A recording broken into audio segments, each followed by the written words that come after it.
If someone had told me a Navy band could sound like a verdict, I'd have sat farther back. The Virginia sun beat down, scorching sand and asphalt with drill-sharp precision.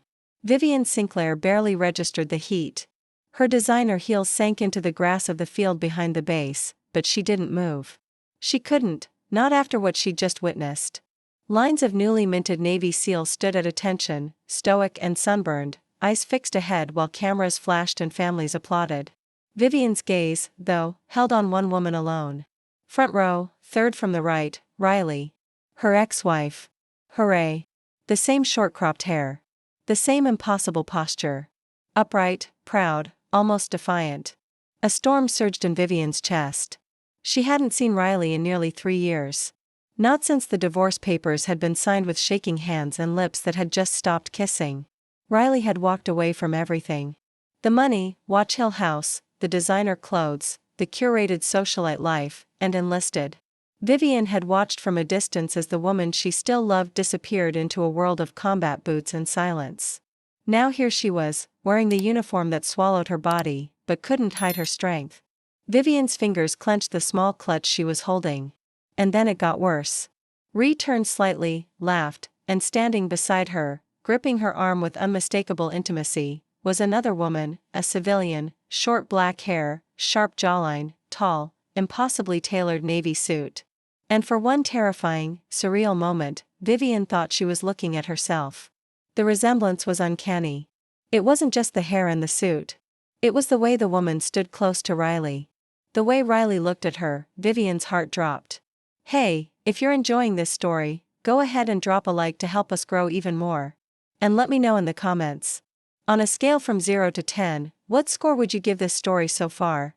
Your feedback makes all the difference. She'd come to this graduation ceremony on impulse, an excuse to finally see Ree again. Tell herself she'd moved on, that she was over it. That she could watch Riley be proud and happy and still breathe afterward. But nothing in her multi-million-dollar empire of therapy, charity galas, or private jets had prepared her for this. Riley had a type, and apparently it was still her. The applause around her grew louder as the ceremony concluded, but Vivian couldn't hear any of it. She just stood there paralyzed, watching Riley wrap an arm around the new woman's waist, lean in, and murmur something. They both laughed. Vivian's stomach twisted with something ugly and aching. Jealousy, regret, desperation, whatever it was, it tasted like blood. She took a step back, then another. But before she could turn and disappear, Ree looked up. Their eyes met across the crowd. Vivian stopped breathing. Riley's expression didn't change. Not at first, but her eyes widened just enough. Her lips parted, the corner of her mouth twitching like a memory, trying to break through. Vivian felt the past slam into her with the force of 1,000 unsaid things. The tears, the fights, the hours curled together in bed. The promises, the breaking of them.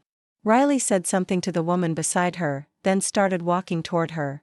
Vivian didn't know whether to run or fall to her knees. All she knew was that the woman she'd never stopped loving was coming closer. And beside her, in the background, was a mirror image, a reminder, a warning. She tried to steady her breath. But when Ree finally stood in front of her, sweat-drenched and beautiful and stronger than Vivian had ever remembered, the only thing she could say was, "You replace me with me?" Riley blinked, startled, then laughed. A low, short sound. Vivian. Her voice hadn't changed. Still sharp, still soft underneath. Vivian's throat burned. Was this supposed to be funny? Riley's jaw tightened. You shouldn't be here. Vivian ignored that. Her eyes flicked to the woman still standing behind Riley, who is now watching them with barely veiled curiosity. She even walks like me. Her name is Sloan, Ree said. She's not you. Vivian didn't believe that for a second, and she hated how much that hurt. Why her? Riley's eyes darkened. Why are you asking now? Vivian swallowed hard. Because I thought I was over you. Riley took a breath, looked down at the grass, then back up. And are you? No. The word came out like a wound. They stood there on the edge of something too dangerous to touch. Riley's metals glinted under the sun. Vivian's world cracked open in the heat of her own undoing, and Sloan was still watching. Ree finally spoke. You left. You pushed me away. You wanted a perfect life. I wanted you. Then why the hell didn't you fight for me? That did it. Vivian turned away. Riley's voice followed. It's been 3 years. What do you want from me, Vivian? Vivian turned back slowly, blinking against the light, and said the only truth that mattered. I want you to remember. Vivian had always been good at pretending. Pretending to care at charity events. Pretending to laugh at dinners with investors. Pretending to sleep at night in the cold expanse of her penthouse sheets. But she couldn't pretend now. Not with Riley standing 10 feet away, uniform half undone, sweat still shining on her neck, and that damn woman, Sloan, hovering in the background like a shadow Vivian couldn't shake. The ceremony crowd started to thin. Families pulled their graduates into tight embraces. Laughter, joy. But Vivian's world had narrowed to a single line. The space between her and the woman she had lost and never stopped wanting. Riley didn't speak again. She just stared at Vivian like she was a ghost she'd hoped never to see again. Vivian took a step forward, heart pounding like a war drum. Can we talk? Riley's jaw clenched. We're already talking somewhere else. Why? Because I can't breathe here. Riley exhaled slowly, her eyes unreadable. Then she turned to Sloan. Give me 10. Sloan raised an eyebrow but nodded, leaning in to kiss Riley on the cheek before walking off without looking at Vivian. The kiss burned more than it should have. Ree gestured toward a row of palm trees behind the parking lot. Let's go. They walked in silence, the tension between them thick and heavy like Virginia humidity.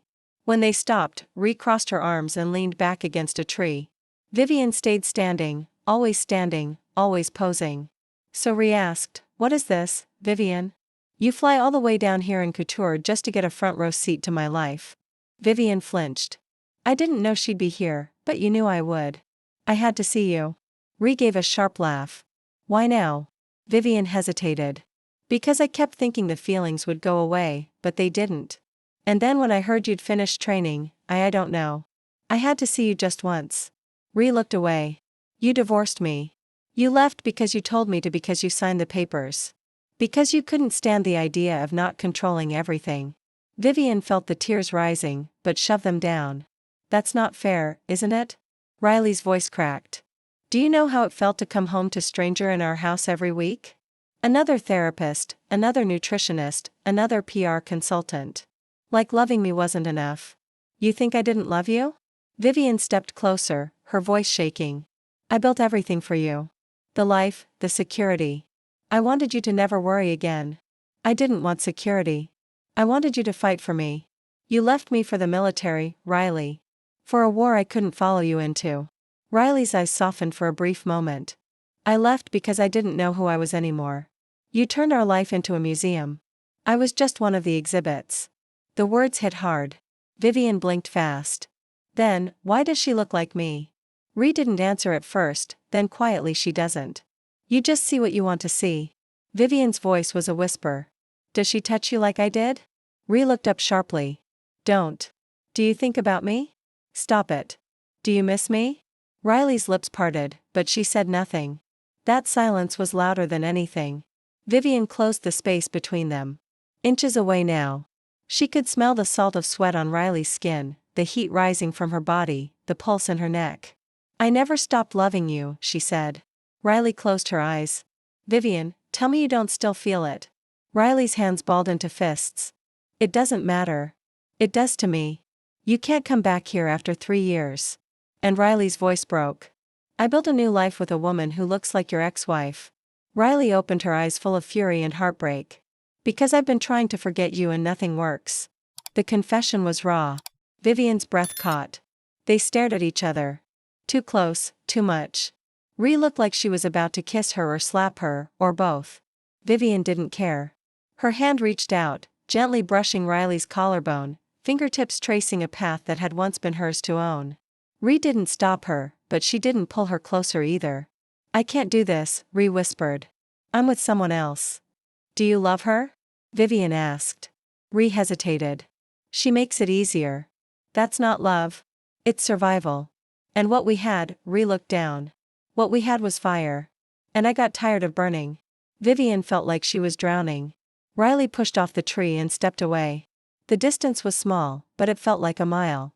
Go home, Vivian. Is that what you want? Riley turned around. I don't know what I want anymore. Vivian watched her walk away back into the arms of a woman who wasn't her, but almost was. And for the first time in years, Vivian felt the sharp sting of consequences she couldn't buy her way out of. Vivian didn't leave the base right away. She couldn't. Her driver waited patiently in the black SUV parked just outside the gates. Engine humming, AC blasting, but Vivian stood frozen beneath a palm tree, sunglasses on, trembling hands gripping her phone like it might anchor her to reality. Riley's last words kept looping in her head. I don't know what I want anymore. That wasn't a no. That wasn't closure. That was a door left open, a crack. And Vivian had never been able to resist cracks. She always saw them as opportunities to slip back in. She took a long, steadying breath, then climbed into the back seat and gave the driver the name of the hotel Ree had listed as the graduation's official lodging. She wasn't done. Not yet. The lobby was buzzing with guests, air thick with salt and aftershave. She waited in the corner, sunglasses still on, heart pounding beneath her silk blouse. And then she saw her Sloan alone standing near the elevator banks with a key card in one hand and raised duffel bag slung casually over her shoulder. Vivian studied her, really studied her now, not just the surface-level resemblance. Sloan was sharper, colder. She carried herself like someone who'd learned to protect her own heart with a blade. Ree never would have fallen for someone soft. Not after what happened between them. Vivian approached without thinking, her heels clicking with deliberate elegance. Sloan turned at the sound and their eyes locked. You're her, Sloan said. No smile, no hesitation, just the quiet certainty of a woman who'd already put the pieces together. Vivian took off her sunglasses slowly. And you're the one she settled for. A flicker of amusement crossed Sloane's face. Funny, she says. I remind her of no one. She's lying. Maybe. Or maybe I'm what she needed after someone broke her in half. Vivian's jaw tightened. You don't know anything about what we had. I know she flinched when she saw you. Sloan stepped closer. I know she barely slept last night because she found out you were coming. Vivian's mask cracked just for a second. She told you that? She doesn't have to. I know her body like a second language. The words hit like a slap. Vivian drew herself up, refusing to show weakness. If you think you've replaced me, you haven't. Oh, I'm not trying to. Sloane's voice was low, measured. She doesn't need what you gave her. The performance, the image. She needs peace. And you give her that. I give her space to breathe. Vivian laughed sharp and bitter. She used to say that about me. Then I guess you stopped listening. The elevator dinged, but neither of them moved. Vivian leaned in slightly, voice softening. Do you love her? Sloan didn't blink. Yes. Does she love you? A pause. Just long enough to answer everything. Then Sloan stepped back. Stay out of her head. She barely made it out the first time. Vivian watched her disappear into the elevator, rage and sorrow twisting inside her like vines. She didn't realize her hands were shaking until she returned to the SUV and barked out the name of the nearest bar. She needed a drink, something strong, something that wouldn't taste like Riley. But the alcohol didn't help. 2 bourbons later, Vivian was still reeling, staring at her reflection in the polished wood of the bar. Sloan had carved into her like a scalpel. And worse. She'd been right. Riley had needed space. Vivian had packed every inch of their life with her expectations, her rules, her terror of losing control. But hadn't Ree needed her, too? Hadn't Vivian held her, breathed stay against her mouth, cried into her neck in the dark and begged, don't let go? She hadn't imagined it. She wasn't unhinged. Riley had loved her, had been hers, and maybe some part of her still was. Her phone buzzed. Unknown number. She answered without thinking. Vivian. Riley's voice, quiet, scraped raw. Meet me. Vivian snapped upright. Where? The pier. 10 minutes. The line went dead. She threw cash on the counter and ran. By the time she reached the pier, the sun was bleeding low over the water, washing everything in orange and fire. Ree stood at the edge, hands sunk in the pockets of her cargo pants, eyes on the horizon. Vivian approached slowly, breath snagging at the sight of that silhouette, solid, still, heartbreakingly familiar. You came, Ree said, not turning. You called. Ree faced her then, and something in her expression had shifted, softer, spent. Why are you really here, Vivian? Because I miss you. You could have written that in a letter. I didn't think you'd read it. Riley's jaw ticked. I don't know what to do with you. You don't have to do anything. Vivian stepped closer. Just tell me if you still feel it. That's all I need. Ree looked at her for a long time. Then in a voice barely louder than the waves. I feel it. Vivian's chest ached. Then why? Because I don't trust it. Riley looked away. Not after everything. I do it differently now. Would you? I'd choose you over everything. Ree turned to her and the pain in her eyes was like a fist. You had the chance and you didn't. Vivian reached out, touching Riley's arm gently. Then let me earn another one. Ree didn't pull away, but she didn't lean in either. Sloan saw you. We spoke. She said you were cruel. I was honest. Ree gave a bitter smile. There's a difference. She doesn't understand us. She understands the version of me I'm trying to become. But is that who you really are?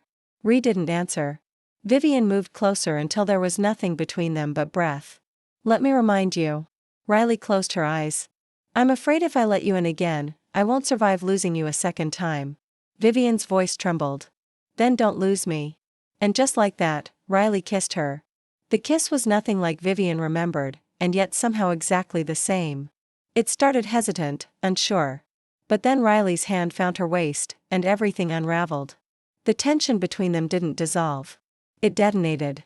Vivian's fingers tangled in the fabric of Riley's uniform, clutching her like she might vanish, and Riley kissed her like she hadn't had air in 3 years. It was messy, desperate, reckless, and it ended too soon. Ree pulled away first, eyes wide, lips parted. That shouldn't have happened. Vivian's heart was pounding so hard it hurt, but it did. Ree took a step back. God, Vivian. Her voice was torn. You do this.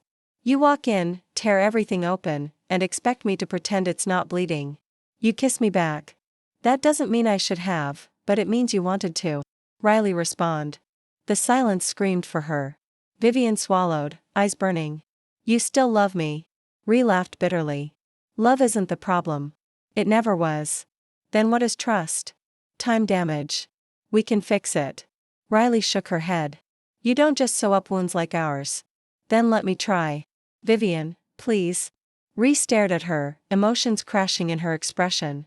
Rage, longing, fear, grief. I have to go to her. Ree flinched. She's expecting me. Vivian nodded, trying to keep her voice steady. Does she know? No. And she doesn't deserve to be hurt because you and I can't let go. But we can't. That's the tragedy, isn't it? Riley turned and walked away without looking back. Vivian stood there alone on the pier, her skin still tingling from the kiss, her chest hollowed out with want and regret. Back at her hotel, she couldn't sleep, couldn't eat, could barely think. Her world had always been neat, controlled, surgical. But Riley was a fault line that cracked everything wide open. And now she wasn't just fighting for love. She was fighting against time, against memory, against a woman who'd taken her place in the bed Vivian had once called home. The next morning, Vivian stood in front of her bathroom mirror, applying her makeup with slow, calculated movements. Her phone buzzed, a message from a block number. We need to talk alone. No name, but she didn't need one. Ree. She met Riley at a quiet spot near the marina, away from the base, away from the eyes. Ree was already there, sunglasses on, leaning against a post like she hadn't slept either. You came, she said without looking at Vivian. Of course I did. Ree turned. She knows something's wrong. Sloan, she's not stupid. Vivian crossed her arms. Does she know about the kiss? No, but she knows I've been distant. She keeps asking if I'm okay. And are you? Riley gave a hollow laugh. I haven't been okay since you left. Vivian's breath hitched. Then come back. You think it's that simple? I think it has to start somewhere. Ree looked away. She was there when I couldn't get out of bed. When I drank myself into silence. When I hated everything, especially myself. She stayed. I should have stayed. But you didn't. Vivian stepped closer. I regret every second I didn't. Riley's voice dropped. You were my home, Vivian. Then let me rebuild it. Ree looked at her then, and Vivian saw it. That flicker. That split second where maybe, just maybe, Riley was about to fall back into her, but the moment shattered. A voice called from behind them. Riley. Both women turned. Sloan standing there, arms crossed, jaw tight, sunglasses pushed up into her hair, exposing eyes that burned with quiet fury. You said you were going for a walk, Riley straightened. Sloan, so this is what a walk looks like now. Her voice was calm, deadly. Vivian opened her mouth to speak, but Sloan raised a hand. Don't. Her eyes never left Riley. Tell me now, did you kiss her? Riley didn't answer. That was the answer. Sloan laughed. A sharp wounded sound. Unbelievable. It wasn't planned, Rhys said quickly. I didn't go looking for it, but it happened. Sloan cut in. You let it happen. Riley stepped forward. Sloan, please. No. Don't beg me for understanding you don't deserve. Vivian watched, heart in her throat. Sloan turned to her. Is this your game? Show up, steal back what you threw away just because someone else values it now. This isn't a game to me, Vivian said quietly. It never was. You broke her, Sloan snapped. I picked up the pieces. And now you want to come back and break her again. No, Vivian said. I want to fix what I broke. You don't get to fix it just because you finally feel guilty. Rhys stepped between them. Stop, both of you. Her voice was trembling now. I can't do this if you're tearing each other apart. Then pick, Sloan said. Riley looked stricken. What? Pick Rhys. Her or me? Vivian held her breath. Rhys looked at her, then at Sloan, then back again. I don't know. Sloane's face crumpled. Then you've already decided. She turned and walked away. Riley follow. Vivian didn't move. The silence between them was deafening. Riley finally sat down on a nearby bench, face in her hands. I've screwed everything up. Vivian sat beside her. Not touching, just close. No, you're just standing between two lives. I thought I wanted peace. Simplicity. Someone who wouldn't pull me under. Vivian swallowed. And now Riley looked at her, eyes full of guilt and longing. Now I'm drowning all over again. Vivian reached for her hand. Then let me swim with you. The silence between them stretched long into the evening, broken only by the occasional rustle of palm fronds in the warm coastal breeze. Riley sat hunched on the bench, staring at the ground like it might give her answers, while Vivian remained beside her, close enough to feel the heat of her, far enough not to push. She didn't speak. Not yet. She knew better now. Riley's mind was a battlefield, and Vivian had no right to charge across it without being invited. Finally, Rhys broke the silence. She packed a bag. Vivian turned slowly. Sloan. Riley nodded, eyes hollow. Said she needed space. Said she wasn't going to compete with a ghost. Vivian exhaled. I didn't mean to blow up your life. Riley looked at her, the faintest shadow of a bitter smile on her lips. Didn't you? Vivian winced. I wanted you to know I still feel everything, that I'm still here. Yeah, Rhys murmured. I got that. Another silence. This one heavier. Riley leaned back, tilting her head toward the sky. I used to picture this exact moment, she murmured. You showing up again, saying the words I used to beg for, and now it feels like I'm sinking in déjà vu. Vivian folded her fingers in her lap. Maybe that's fair, but maybe déjà vu means there's something we never finished. Riley's laugh was low, dry. Unfinished, Vivian? We burned everything to the ground. Then let's rebuild. With what, ashes? Vivian hesitated. With truth. That made Rhys go still. Her voice cut when she spoke. Truth? You want truth? Fine. She turned fully to Vivian. Eyes gone dark. Do you know what snapped me? It wasn't the money. It wasn't the way you had to control every corner. It wasn't even the lies you told yourself about us being fine when we weren't. Vivian's chest drew tight. Then what was it? It was the moment I understood you stopped seeing me. Vivian started to speak, but Rhys lifted a hand. No, listen. You saw the version of me that fit your world. You dressed me like a prize. You paraded me at galas. You presented me to people like I was your pet project. And the second I began to come apart, you stared through me. You were ashamed. That isn't true, is it? I begged you to slow down, to stop scheduling our lives like a corporate takeover. And every time I tried to breathe, you wound me tighter in gold-plated chains. Vivian felt the sting, as if slapped. I was trying to give us a future. You were trying to raise a fortress, Rhys said. But you forgot I never asked to live locked inside. Vivian blinked hard, tears rising. I didn't know how to love you without controlling everything. I know. Riley's voice gentled. And maybe I didn't know how to love you without vanishing into you. Then maybe the only way was to break. Riley held her gaze. We did. And now I don't know who I am when I'm with you. I don't know if I'm Rhys or just Vivian's Riley. Vivian reached out, careful, fingers brushing Riley's hand. What if we find out together, as equals? No more fortresses. No more pretending. Riley glanced at their hands. You say that now, but what happens when the world starts watching again, when you're back in your empire and I'm still trying to breathe? Vivian's voice cracked. I'll burn the empire down if it means I get to hold your hand in public. That made Ree laugh. Really laugh for the first time in what felt like years. The sound hit Vivian like light. You wouldn't last a week without your overpriced skin care and 6 assistants. Riley said, amusement laced with fondness. Vivian smirked. 1 assistant. And I can learn to moisturize like a civilian. Ree smiled, then looked away, the expression fading. It's not just about us. Sloan, Vivian said. She deserves better than this. She does. But you can't stay with her out of guilt. It's not guilt, it's gratitude. She was there when I was at my worst. And now she knows she's not the one you want. Ree nodded slowly. Yeah. So, what are you going to do? Riley leaned back again, eyes closed. I don't know. I just know I can't make a decision like this, standing between 2 people.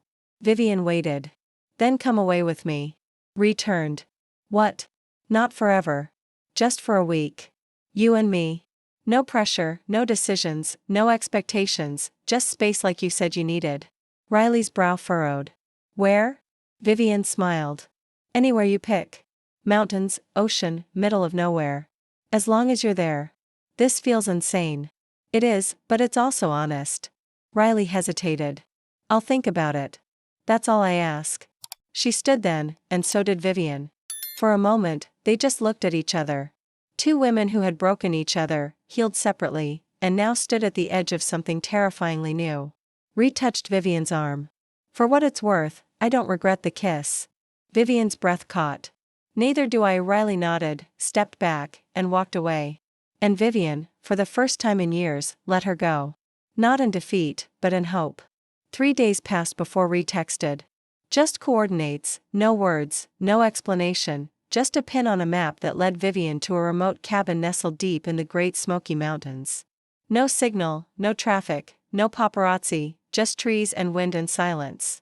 It was exactly what Riley needed and the last place Vivian ever imagined herself. She arrived just after dusk, her heels discarded in the back seat, barefoot on the gravel as the last orange light faded behind the ridge. The air smelled like pine and smoke. The cabin stood alone, its porch light glowing softly like a held breath. Vivian hesitated at the door. Part of her still expected Riley not to be there, that this was all some cruel mirage her heart had invented. But then the door opened and there she was. Riley, hoodie, shorts, barefoot, hair pulled into a messy knot. No uniform, no medals, just her. Real, raw, and more beautiful than Vivian remembered. Neither spoke for a moment. Then Ree stepped aside. Come in, Vivian did. The inside was simple with walls, a fireplace, 2 mugs on the counter, blankets folded neatly on the couch, 1 bed, of course. Ree leaned against the wall, arms crossed, studying her. You didn't bring your empire? Vivian smiled faintly. Just me. No assistants, no diamonds, not even a curling iron. Riley smirked. Now I'm worried. Vivian stepped closer. You shouldn't be. A long pause. Then Riley sighed. I don't know what this is. It doesn't have to be anything. Just space. Just us. We've never been good at just us. Maybe that's why we need to try again. Ree looked away, jaw clenched. You scare me, Vivian. Why? Because you feel like gravity, and I'm so damn tired of falling. Vivian's chest ached.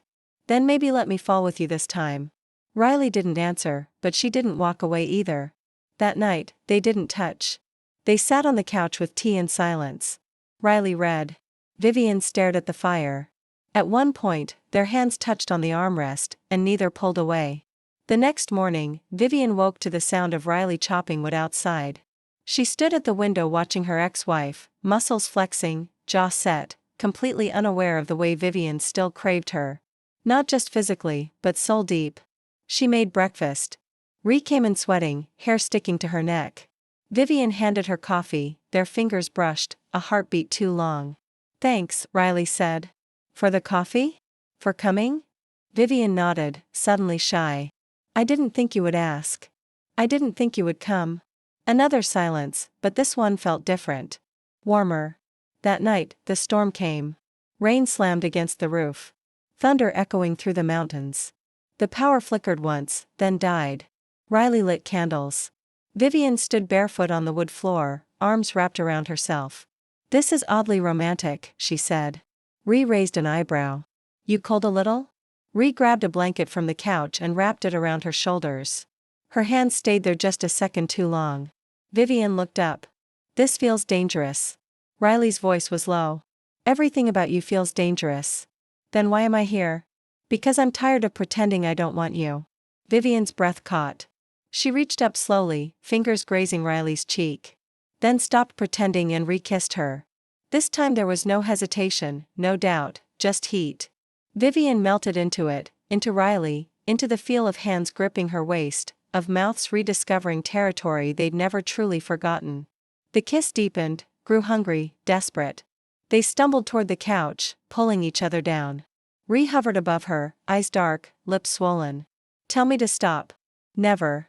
Clothes came off slowly, reverently. Vivian's blouse. Riley's hoodie. Skin against skin. Breaths ragged. Hands memorizing what time had not erased. Ree kissed down Vivian's neck across her collarbone down to her stomach, worshipping her like a woman starving for something sacred.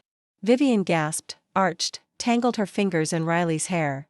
"I missed you," she whispered. Riley's voice trembled against her skin. "You ruined me. Then let me ruin you again." They made love like a question and an answer like fire and rain.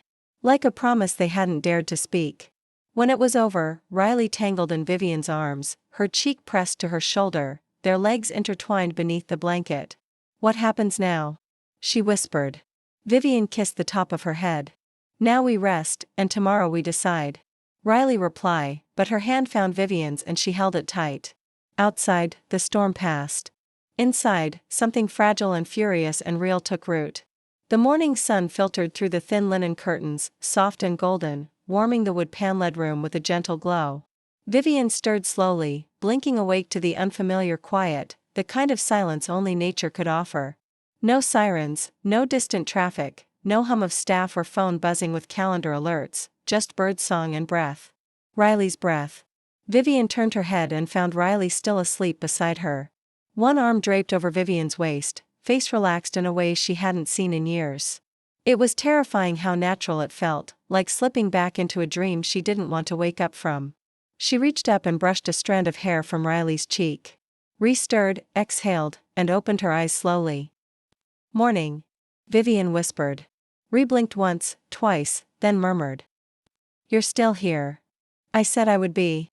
Re sat up, rubbing her eyes, the sheets slipping down her bare back. "I thought maybe I imagined last night." "You didn't." Ree didn't look at her. She swung her legs off the bed and sat there for a moment, elbows on her knees, head in her hands. Vivian sat up too, wrapping the sheet around her. "Do you regret it?" "No," Ree said too quickly. Then quieter, "but I don't know what it means." Vivian crossed the room, standing behind her, resisting the urge to touch. "It doesn't have to mean anything yet, just that it happened. That it mattered." Of course, it mattered. Ree finally looked at her, eyes shadowed with something heavier than guilt. "But we can't pretend we're alone in this." Vivian swallowed. "Sloan." Riley nodded. "I owe her honesty. I owe her something." Vivian felt the familiar twist of jealousy rise, but forced it down. "You don't owe her your heart if it's not hers anymore. That's the problem." "I don't know where my heart is." Vivian sat beside her. "Then we figured out together." Riley laughed bitterly. "Vivian, your life is in Upper East Side. Mine's here in the dirt and the cold showers and the early mornings. You live in boardrooms. I live in boots. So, we wear different shoes. That doesn't mean we can't walk the same path." Ree gave her a look. "That was terrible." Vivian grinned. "I've been workshopping it since sunrise." Riley's smile faded slowly. "It felt real last night. But what if it only felt that way because we were isolated? Because no one was watching? Do you want it to be real?" "I do, but I don't know if I trust it yet. I don't even trust myself." "You trusted me enough to touch me again." Riley looked down. "Touching is easy. Staying is hard." Vivian leaned in, voice soft. "Then let me stay." Ree exhaled. "You make it sound so simple." "It's not. But maybe simple doesn't mean easy." Maybe it just means honest. They stayed like that for a while, sitting in the golden quiet, holding the edges of something fragile between them. After breakfast, oatmeal Riley barely seasoned, and coffee Vivian insisted on making stronger. They walked along the edge of the forest trail behind the cabin. The path was overgrown in places, damp with last night's rain. But Ree seemed to know it well. She pointed out tracks in the dirt where the river curved just beyond the trees. A hollow tree trunk where an owl sometimes lived. Vivian listened and watched. She saw Ree not just as the woman she used to love, but as the woman she could still fall for. Over and over. They sat near the riverbank, Riley skipping stones across the surface. Vivian leaned back on her elbows, face turned toward the sun. I hated the quiet when you left, she said suddenly. Ree looked over. You miss perfect control. Vivian didn't smile. It was too loud in my head. I thought I wanted peace, but it turns out I just wanted you. Ree tossed another stone. That's the thing, isn't it? We build these lives thinking we know what we want. Then we get it and we're lonelier than ever. Vivian turned to her. Were you lonely with her? Ree paused. Not at first. She was safe.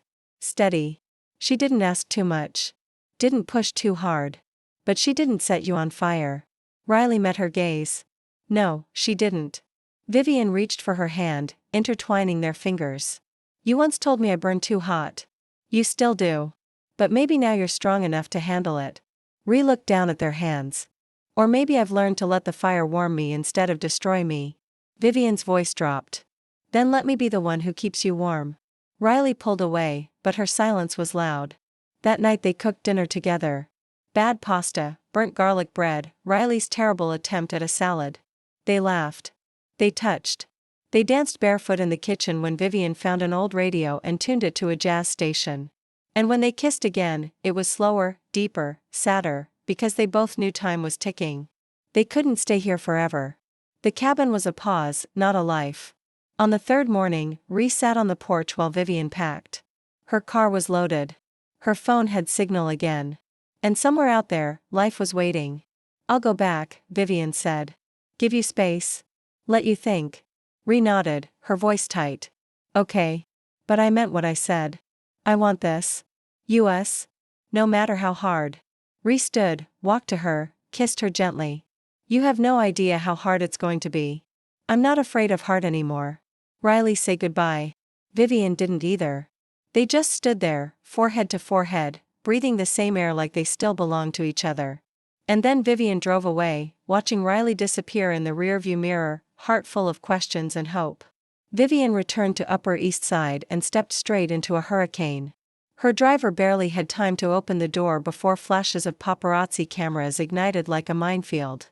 Voices shouted her name, questions she couldn't process echoing through the chaos. Miss Sinclair, is it true you were off-grid with a Navy SEAL? Are you and Riley came back together? What does Sloan Arden have to say about all this? Vivian kept her head high, sunglasses on, jaw set, heels clicking over the pavement like gunshots. She said nothing. Let the noise bounce off her like bullets against armor. But inside her chest was a war zone. She'd been back less than 12 hours and already the world was closing in. Her phone had hundreds of unread messages, board members, publicists, journalists, and 2 missed calls from Sloan. No voicemails, just silence that said more than words ever could. She wanted to call Ree, but she didn't. Not yet. Not until she knew where the ground was. Instead, she locked herself in her penthouse, opened a bottle of red wine, and sat by the floor-to-ceiling windows with her legs curled beneath her. She hadn't realized how lonely the view was until now. Her phone buzzed. A message. Not from Ree, from Sloan. You should come see me. We have unfinished business. Vivian stared at the screen for a long time. She considered deleting it, ignoring it. But something about the phrasing unfinished business felt like a dare or a warning. She went. Sloan's apartment was stark, minimalist, full of sharp lines and cool colors. The kind of place designed to look untouched by emotion. Vivian slipped inside without a sound. Sloan waited in the living room, arms folded, a drink cradled, eyes cool and unreadable. So, Sloan said, did the mountains give you everything you were after? Vivian didn't flinch. I wasn't searching for anything. I went because she asked. Of course she did. Sloan took a measured sip. You know, when Ree met me, she cried in her sleep for months. I never asked why. Didn't have to. Her ghost smelled like your perfume. Vivian swallowed. I didn't come to fight. No. Sloan moved closer. Then why are you here, Vivian? To feel better? To apologize? To check if I've already lost? No one's won anything. Then what exactly did you take from me? Vivian held her gaze. I took nothing. Ree was never yours to keep. Same as she was never mine to own. She's her own damn person. Sloane's eyes narrowed. And still, you think she'll pick you? Vivian didn't reply. She didn't have to. The quiet said enough. Sloan tossed back the rest of her drink and stepped in, their faces a breath apart. Do you even know what love is? Real love, Vivian. The kind that waits. The kind that doesn't need grand gestures or billion-dollar apologies. Vivian's voice stayed even. Real love is messy and painful and selfish sometimes, but it tells the truth. And that's what Riley and I have, whether you like it or not. Sloan eased back. You know, I used to think you were the villain in her story. Now I'm not sure. Maybe you're the cliff she keeps throwing herself off. Maybe, Vivian said. But maybe I'm also the one who finally catches her. Sloan didn't answer.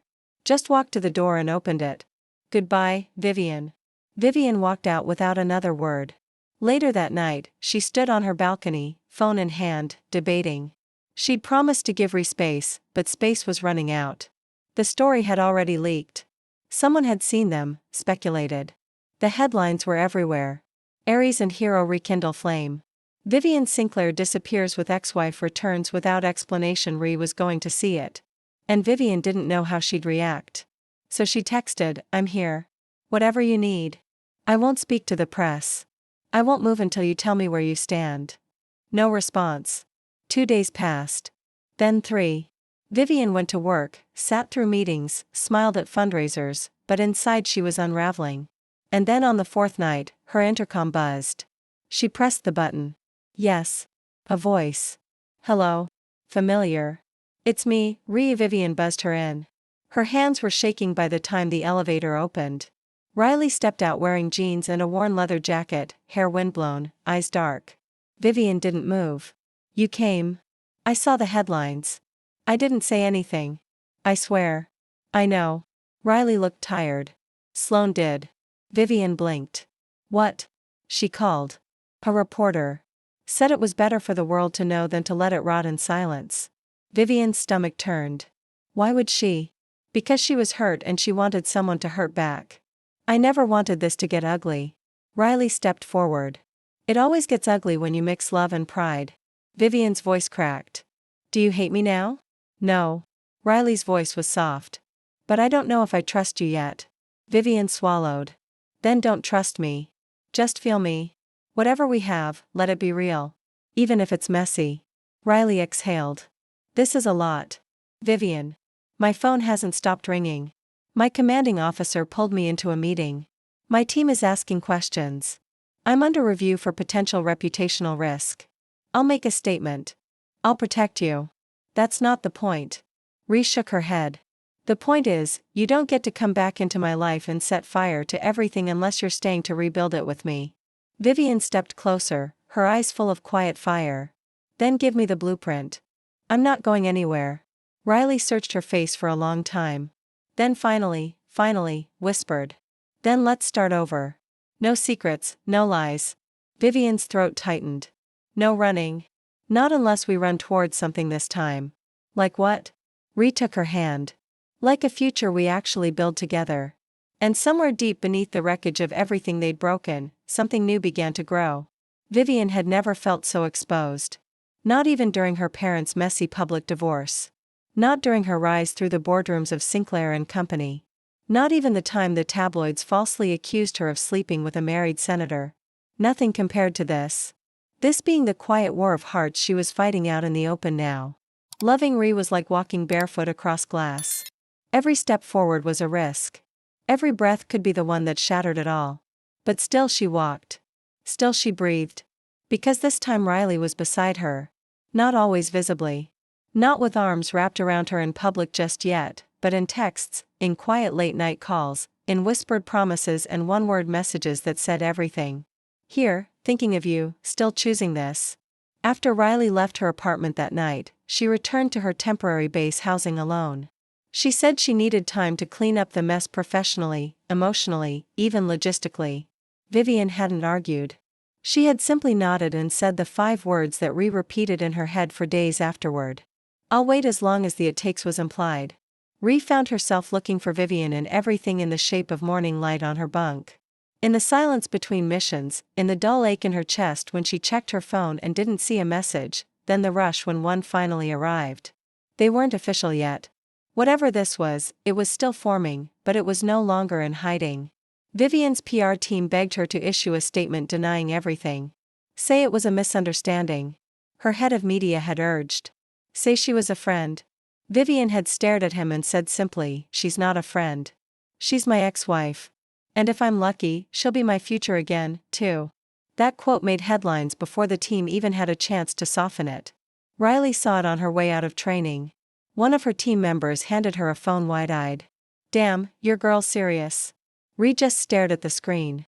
Vivian, perfect as always, in a sleek black dress, standing at a charity gala podium, declaring her heart to the world. No edits, no filters, just truth. "She's not a friend. She's my ex-wife. And if I'm lucky, she'll be my future again, too." Sat on the edge of her bunk and read it 3 times. Then she called. Vivian answered on the first ring. "Hey," said softly. "That was bold.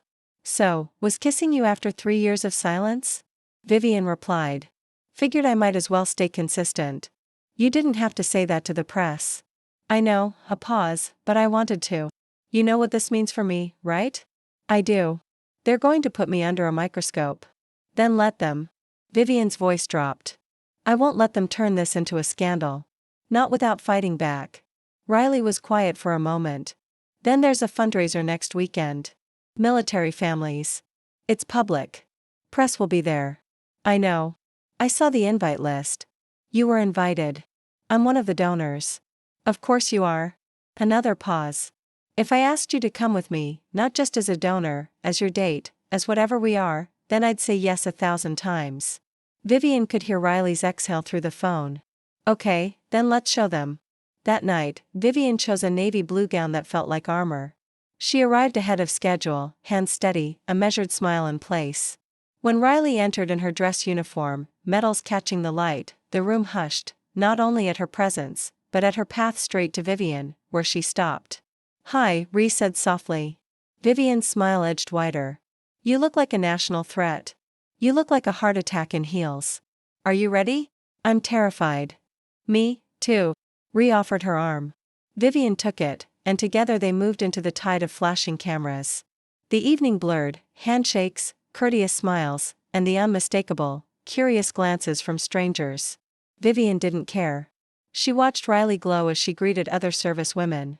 She felt the brush of Riley's hand against hers when eyes weren't on them. And at the photo wall, shoulder to shoulder, leaned in just enough to whisper, "I missed this. I missed you." Vivian, poised, untouchable, breathed back. "Then don't miss it again."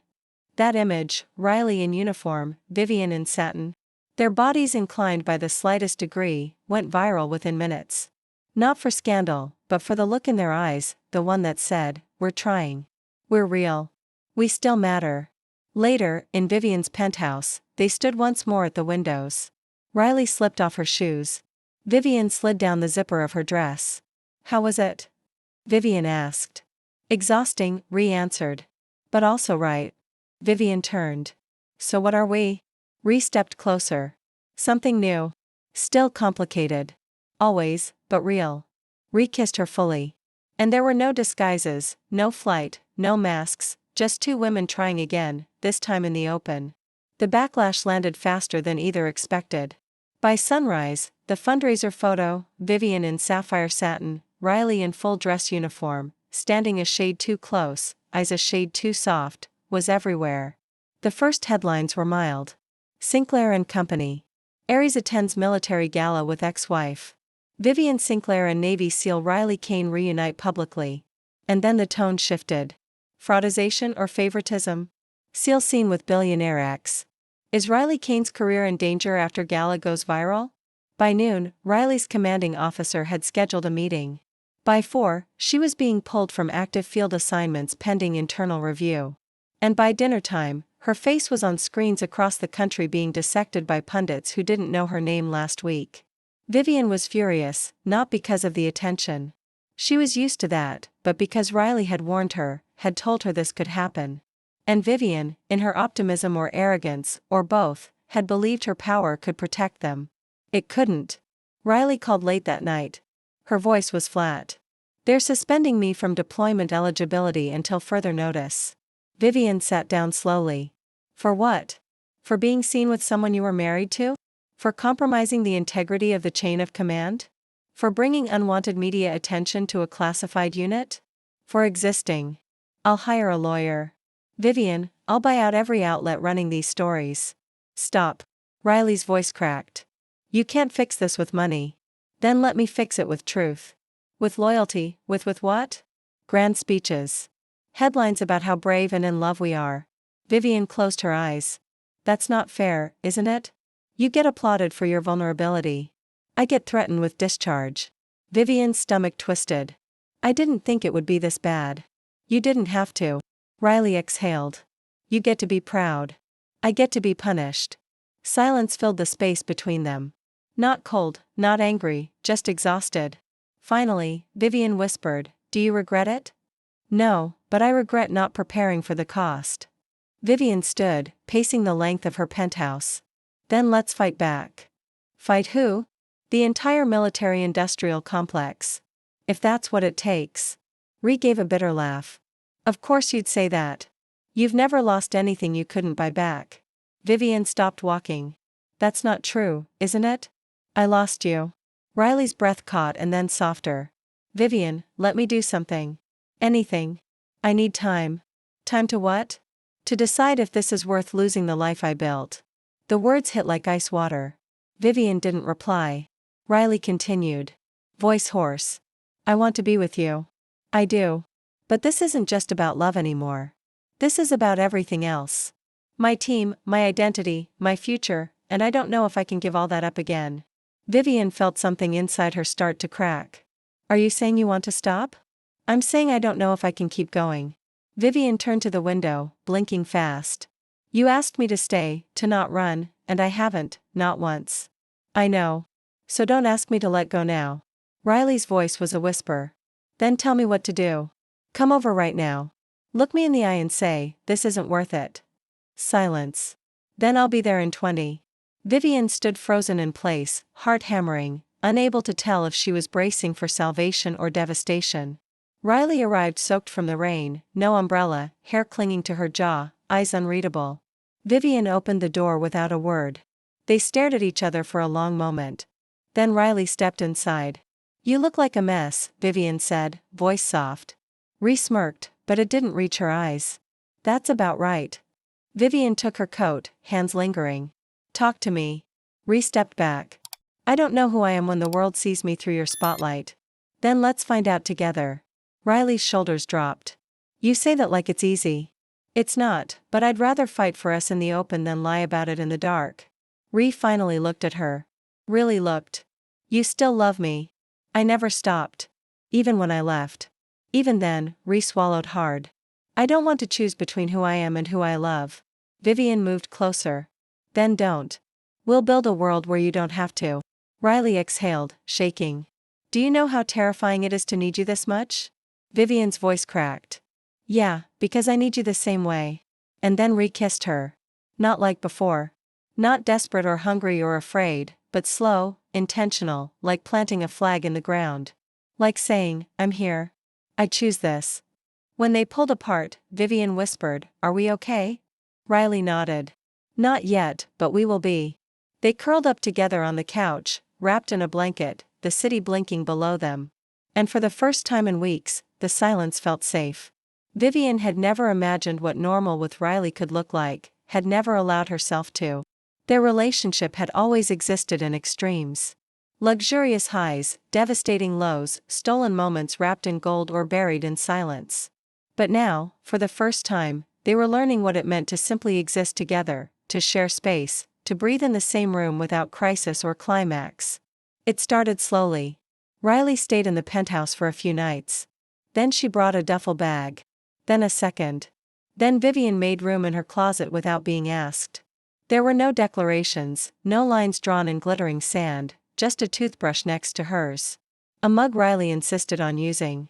A leather jacket slung over the back of the couch that Vivian didn't dare move.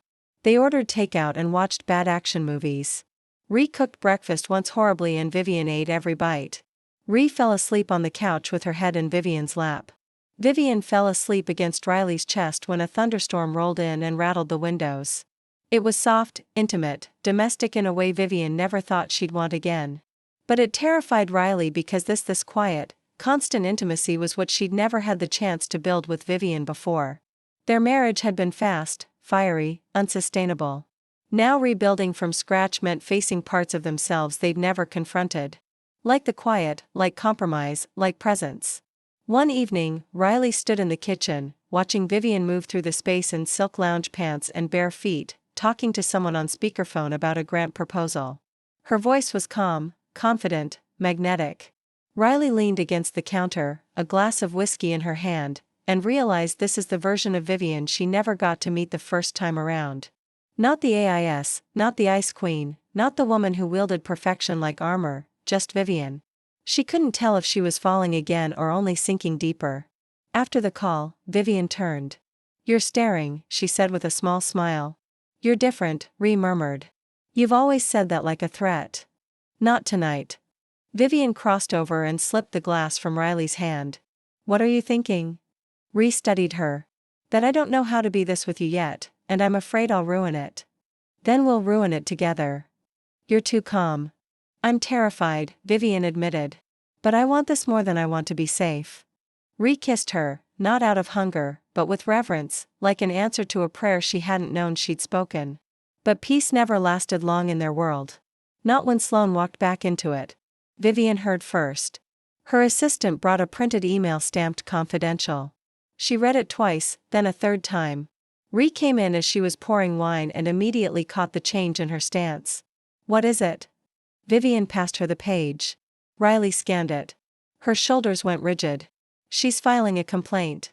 "Not just that," Vivian said. "She's requesting a formal ethics inquiry into your conduct and mine." Ree sank into a chair. "Of course she is. It won't go anywhere." "You don't know that. She's not in my unit. She's not in my chain of command. She has no legal standing." Riley lifted her gaze. "But she has public sympathy. She has a narrative."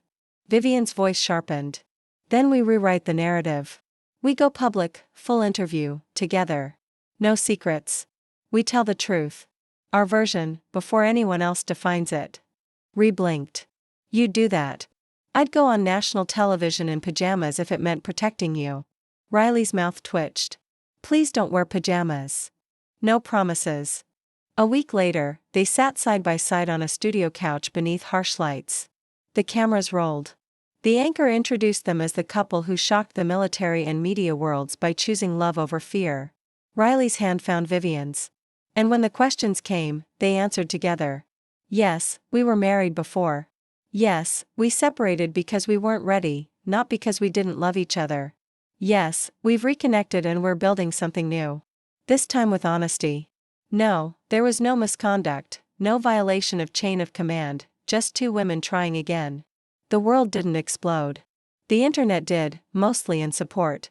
There were trolls, of course. Harsh words, cruel speculation, but there were also hashtags. Hashtag Vivian and Riley trended for 3 days. Support from LGBTQ+ veterans flooded Riley's inbox. A former SEAL messaged her to say, "Thank you for being braver than I was allowed to be." Ree read that one out loud, her voice cracking. Vivian just took her hand. That night, they walked through the city, hoodies up, fingers intertwined. Riley said, "She's not done, you know." Vivian nodded. "Let her come. We're not hiding anymore." Riley stopped walking, pulled Vivian in. "I love you," she said for the first time in years out loud. Vivian's breath caught. "Say it again."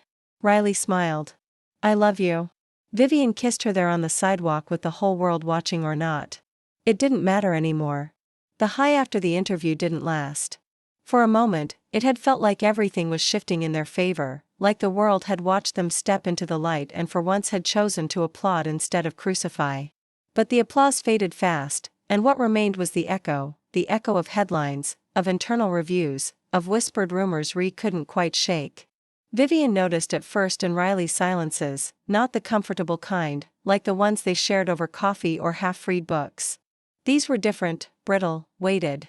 Riley would stare at the TV without watching it, her jaw clenched just slightly, or go still in the middle of a conversation, like she'd been yanked somewhere far from the room.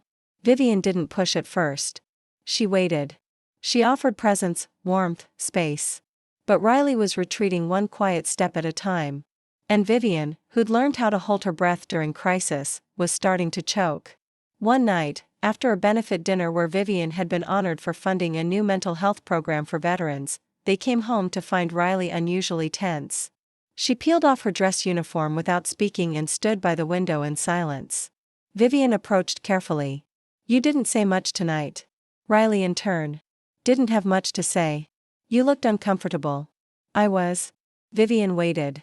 "Want to tell me why?" Riley exhaled, finally facing her. "Because I stood there smiling while people shook my hand for being brave when I've done nothing but lose." "You haven't lost me." "No. But I lost the only job that ever made sense. The only structure I could rely on. That job punished you for being honest. That job gave me purpose. It gave me an identity that wasn't defined by anyone else. And I took that from you." Vivian's voice trembled. Ree flinched. "I didn't say that. You didn't have to." The words hung there. Too sharp. Too true. Riley crossed her arms. "Do you know how many messages I've gotten from people saying I let them down? That I made the teams look weak. That I made myself look bought." Vivian blinked. "You think I bought you?" "No. But they do. And some days I wonder if I've started believing it, too." Vivian stepped back like she'd been slapped. "Riley, I don't want to resent you." "Then don't. It's not that easy." "Nothing about this has been easy." Vivian's voice rose. "But I've stood by you. I've defended you. I've put everything on the line." "So did I," Ree shouted. "I gave up the only world I belonged to so I could be with you again. And I'm scared I don't belong anywhere now." The words cracked something open. Vivian's anger crumbled into grief.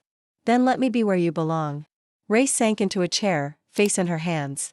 "I don't know who I am anymore, Viv. I don't know if I'm the woman you fell in love with or just a version of her shaped by loss." Vivian kneeled in front of her. "Then let's meet each other again. From the beginning, no expectations, no pressure." Ree looked at her, eyes glassy. "You'd stay with a ghost?" "I'd stay with someone who's still trying." Riley's breath hitched. Vivian rested her hands gently on Riley's knees. "You don't have to be anything for me. Just be with me." Riley pulled her into a desperate hug, arms wrapped around her like a drowning woman clinging to driftwood. Vivian held her tighter. The storm didn't pass that night, but they weathered it together. Over the following days, Vivian made quiet changes. She led 3 high-profile events, delegated half her meetings, started spending afternoons with Riley at a local veterans outreach center, volunteering quietly, anonymously. She watched Riley come alive again, teaching, listening, mentoring, not in a uniform, not on a battlefield, but still serving, still leading. One evening, as they walked back from the center hand in hand, Ree said, "I miss being useful." Vivian squeezed her hand. "You are not like before. Maybe like something better." Ree looked over. "Why are you still here?" Vivian stopped walking, turned to her. "Because I love you. Not the soldier, not the symbol. You." Riley swallowed hard. "Even when I break down, especially then, even if I never go back to who I was." Vivian's voice was steady.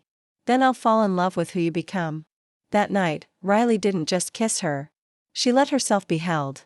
She cried quietly, not from pain, but release. And Vivian held every piece of her like a vow. Later, lying in bed, Riley whispered, "What if we never get back to where we were?" Vivian traced her fingertips across Riley's spine. "Then we go somewhere new."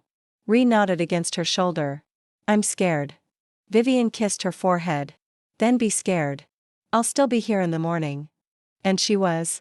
The quiet between them had become sacred, no longer heavy or strained, but earned. The kind of quiet that existed only between people who had seen each other break and still stayed.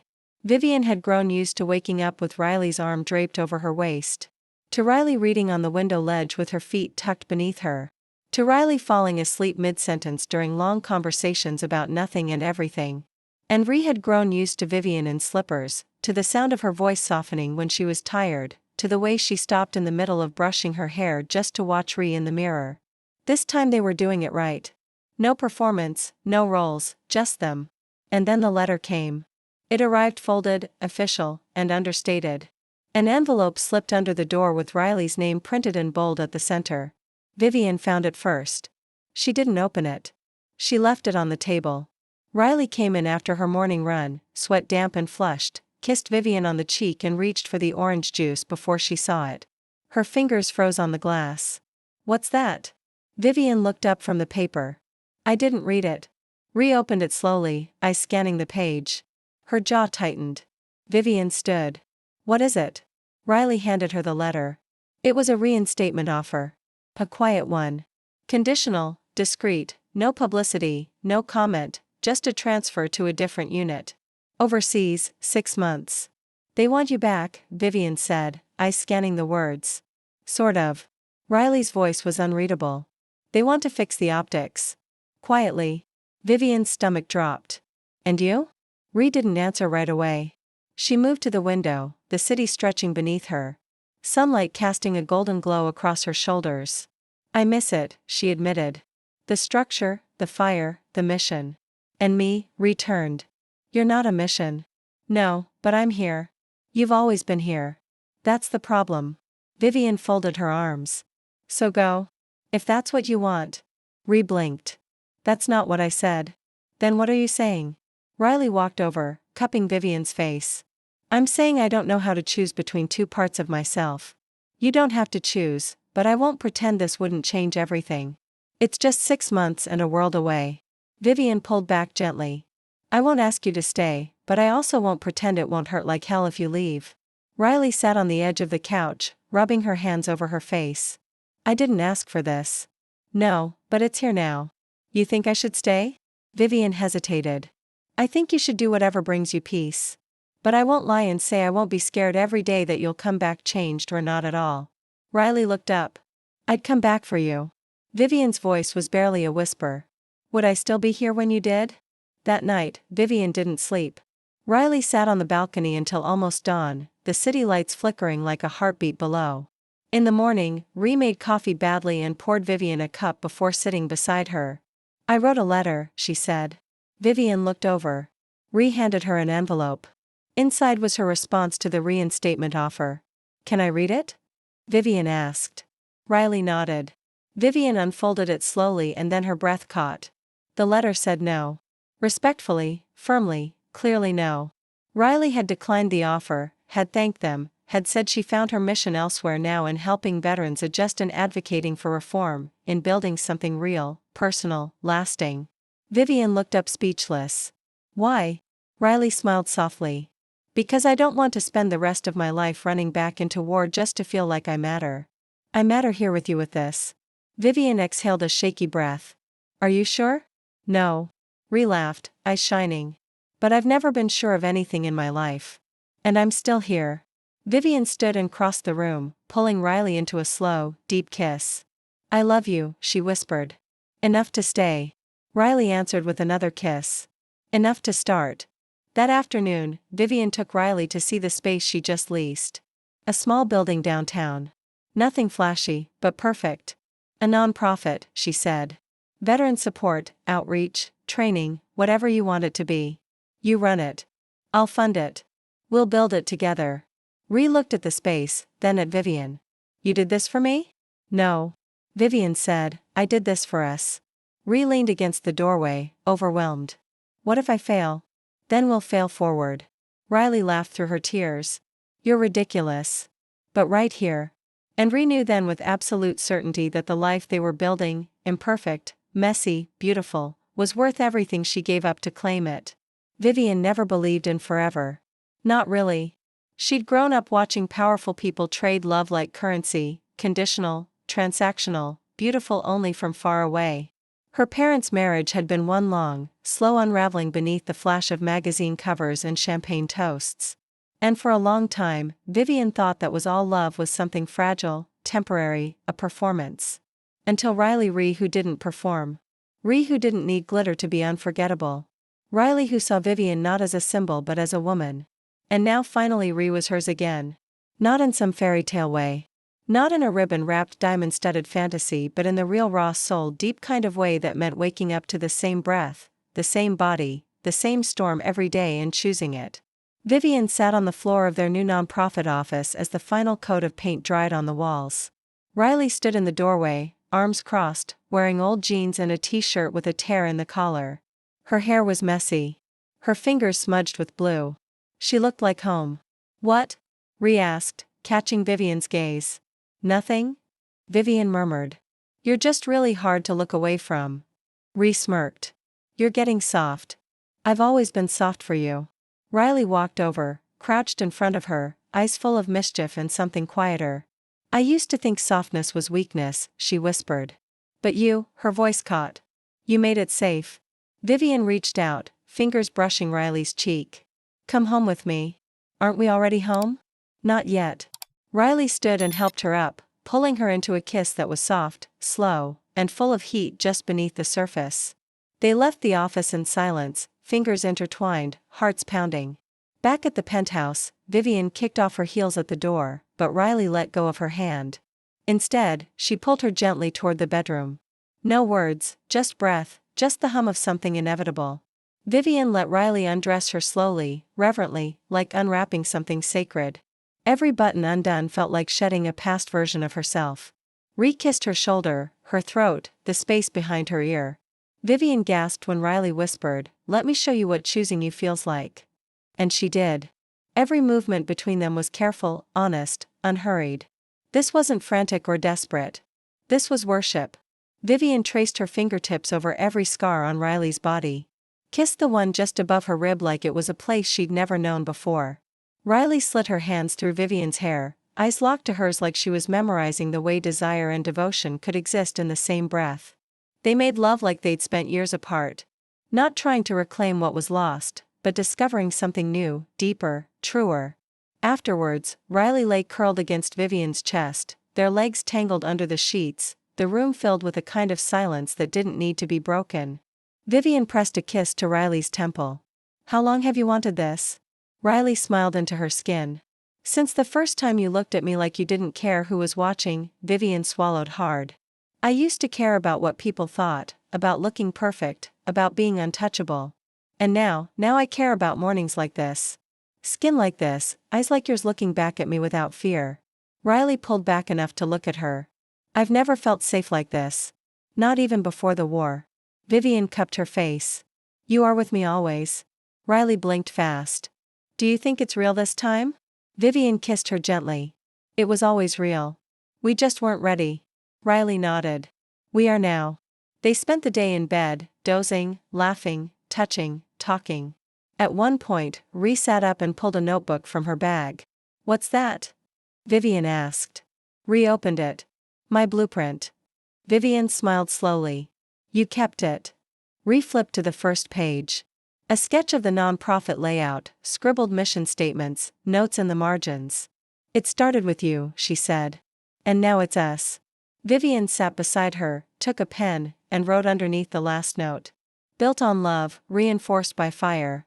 Riley read it, smiled, and underlined the word fire 3 times. "We're going to be okay, aren't we?" she whispered. Vivian nodded. "We already are." That night, as they stood on the balcony watching the city pulse beneath them, Ree turned to Vivian and said, "I want to marry you again." Vivian didn't flinch, didn't blink. She just whispered, then asked me. Ree grinned, kissed her hard, and said, "Vivian Sinclair, will you marry me again for all the right reasons this time?" Vivian's eyes filled. "Yes, for every reason that matters." And for the first time since their story began, it didn't feel like the beginning of something fragile. It felt like the continuation of something indestructible. The ceremony was nothing like their first wedding. That one had been extravagant, held in a marble-floored ballroom with gold-rimmed glasses, 10-piece string quartet, and a guest list longer than a corporate merger contract. Everyone had smiled. Everything had looked perfect, and it hadn't lasted. But this second wedding, was true. It was held in the garden behind the veteran outreach center they'd built together, a place shaped not by politics or performance, but by purpose. The sun laid warm hands on their shoulders. Ree wore a tailored charcoal suit. No medals, no insignias, only a single white rose fastened to her lapel. Vivian chose a simple silk dress that caught light like water. Her hair was down, loose, untouched by any stylist. From the moment she stepped into the garden, her eyes found Riley, and never looked away. They stood beneath an arch of wildflowers, surrounded by the people who mattered. Friends from Riley's unit. Veterans Vivian had personally helped through the nonprofit. Old friends, new ones, and a quiet ring of unexpected allies, including Riley's former commanding officer, who had come without announcement and stood in the back row, hands folded, head bowed. The officiant was a woman from the center, a therapist who had helped them both in different ways. She kept it short, intimate. No speeches about destiny or fate, just words about choice, growth, and second chances. When Riley was asked if she would take Vivian again, not as prize or promise but as partner, her voice did not waver. Yes, she said. 1,000 times yes. Vivian's answer broke on her tongue. Always. Even when I didn't know how, I was always loving you. They kissed with tears on their cheeks and laughter on their mouths. The applause rose loud, yet the world felt hushed. They didn't notice the cameras this time. Didn't care. This was for them. The reception unfolded inside the center, dressed with Riley's hand-painted signs and Vivian's embarrassingly good taste. There was dancing.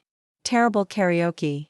And a small, perfect moment when Riley stood in the middle of the room, holding Vivian's hand like it was the only thing keeping her heart from drifting away. I didn't think I'd ever get this, Riley said, breathless from dancing, color high in her cheeks. Get what?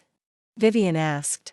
Peace, joy, a future that isn't haunted by the past. Vivian leaned in until their foreheads met. It's ours now. No ghosts, just us. Later, they walked home under the stars. Ree carried her shoes. Vivian carried her bouquet. Neither wanted to break the silence. It wasn't empty. It was full of everything they'd survived to arrive here. Back at the penthouse, Ree paused at the door. You sure you want to spend the rest of your life with someone who snores like I do? Vivian laughed. I've had worse distractions in bed. Ree smirked. Yeah. Vivian pulled her close, but none I've loved this much. They kissed again, slow, lingering, full of certainty. Inside, Riley walked over to the window, looking out over the city. Vivian came up behind her, wrapping her arms around Riley's waist. You know, Riley said quietly. I think this might actually be forever. It is, Vivian whispered. Because this time we didn't fall into it. We built it brick by brick. Ree turned in her arms. So what now? Vivian smiled. Now we live it. Over the following weeks, their lives didn't become easier, but they became theirs. The center grew. Riley took on more responsibility. Vivian stepped back from 3 major corporate boards and launched a foundation in her late brother's name, focusing on mental health for military families. They hosted community dinners at the center. They traveled for conferences. They got matching tattoos, tiny coordinates inked on the inside of their wrists, the exact spot where Riley had kissed Vivian again for the first time after 3 years. They fought sometimes real fights about things that mattered, about boundaries, about control, about who used the last of the oat milk. But they always found their way back to each other because they wanted to. Because now they knew how. Because love this time wasn't about conquering. It was about choosing again and again. Every single day. One morning, Vivian woke up to find Riley in the kitchen reading over papers. She was humming. Her hair was a mess. The sun was hitting her just right. And Vivian just stood there, heart full, eyes soft. Riley looked up. What? Nothing. Vivian crossed the room. I love this. I love you. Ree pulled her in close. Then keep loving me even when I leave the toothpaste cap off. Even when I forget your birthday, you would never. Even when I do, Ree said, smiling. Even then, Vivian nodded. Even then. That night, they lay in bed together, hands linked, hearts quiet.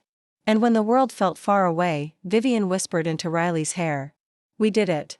Riley answered with a sleepy smile. Yeah, we really did.